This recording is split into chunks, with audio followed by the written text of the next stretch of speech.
কুরবানি ঈদে নতুন মুভি নিয়ে হাজির হচ্ছেন Arfan Nishu. Hello guys, welcome back. আবার ফিরে আসলাম নতুন এক ভিডিও। আজ কথা বলবো আরফান নিশুর কুরবানি ঈদের মুভি নিয়ে।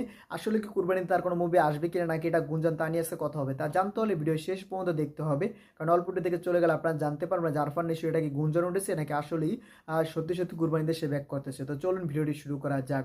আরফান নিশু এবার রমজান ঈদে একটা মুভি মুক্তি পেয়েছে, সেটা আপনারা সবাই জানেন, দাগি নামে। সেই মুভিটা মোটামুটি ভালো চলতেছে, সবাই কিন্তু রেসপন্স ভালোই দিয়েছে।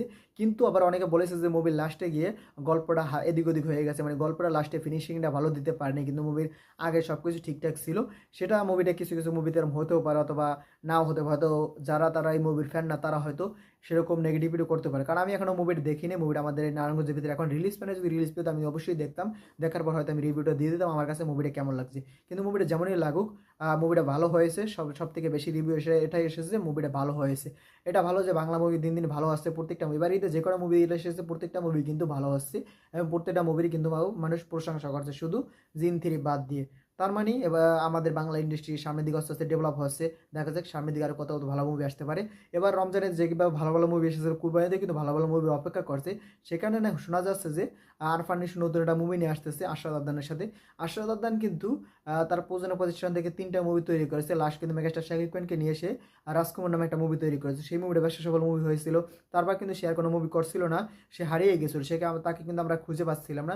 অবশেষে সে আবার ব্যাক করতেছে আরফান নিশুকে নিয়ে, নতুন মুভি নিয়ে।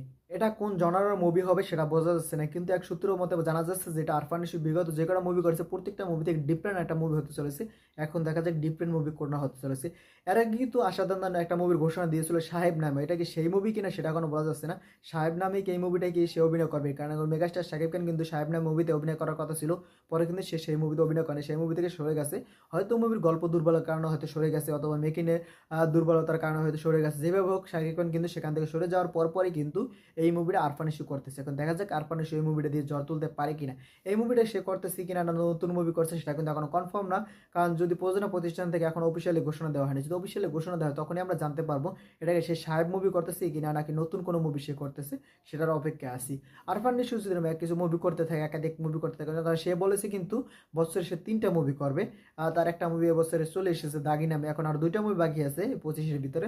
সেই 2টা মুভির ভিতরে কি সে আরেকটা মুভি কুরবানিতে দেবে কিনা, তারপর আরেকটা মুভি কখন দেয় সেটা জানা যাচ্ছে না, কিন্তু তার এরকম মুভি করার দরকার, কারণ মুভি করলেই কিন্তু বাংলা ইন্ডাস্ট্রি দিন দিন আগে বাড়াতে পারবে। কারণ সে যদি নাটক থেকে সরে আসে, যেহেতু তাকে এখানে টিকে থাকা দরকার, কারণ সে আবার যদি নাটকে চলে যায় তখন কিন্তু আবার সে কিন্তু পাবলিক প্রপার্টি হয়ে যাবে। কারণ নাটকে কিন্তু সে অ্যাভেলেবেল হয়ে গেলে পরে কিন্তু মুভিতে আসলে তখন তার কিছু করতে পারবে না, কারণ তাকে এখন আড়াল থেকেই কাজ করতে হবে। কারণ এরকম যদি সে হলে হলে ঘুরে ঘুরে রিভিউ না, তখনও কিন্তু সে পুরোপুরি অ্যাভেলেবেল হয়ে গেলে কিন্তু তার মুভিগুলো দর্শকরা হলে গিয়ে দেখবে না, কারণ তাকে যদি দর্শকরা দেখতে পারে তখন কিন্তু দর্শকরা তার টিকিট কেটে তার মুভি আর দেখবে না। তার জন্য আমি আরফান নিশুকে বলবো সে যাতে সবসময় আড়ালে থাকে। আড়ালে থাকলে যেমন সে সুড়ঙ্গ মুভি করার পর আড়ালে চলে গেছিলো, তাকে কিন্তু আমরা আর দেখতে পাচ্ছিলাম না। তারপর কিন্তু তাকে নিয়ে আসলে আবার সে এখন আবার সে কিন্তু অ্যাভেলেবেল হয়ে যাচ্ছে, তাকে আবার আড়ালে চলে যেতে হবে। এমনকি তার নতুন নতুন মুভি আমাদেরকে হাত দিতে হবে উপহার হিসেবে। আমরা তার মুভিগুলো দেখবো, এবং যাতে বাংলা ইন্ডাস্ট্রি আগে বেরোতে পারে তার জন্য আমাদেরকে তাদের মুভিগুলো দেখতে হবে। দেখলেই কিন্তু মুভিগুলো আগে বাড়াবে। কারণ বাংলা মুভিকে যদি ভালোবেসে থাকেন অবশ্যই আপনার সমস্ত মুভিগুলোকে দেখবেন, শুধু একজনের মুভি দেখবেন না, তাহলে কিন্তু ইন্ডাস্ট্রি আগে বাড়াতে পারবে না। ভিডিওটা আপনাদের কাছে কেমন লাগলো অবশ্যই আপনারা কমেন্টে জানিয়ে যাবেন। ভিডিও যদি ভালো লাগে বেশি শেয়ার করবেন, সবাই ভিডিও দেখতে পারে।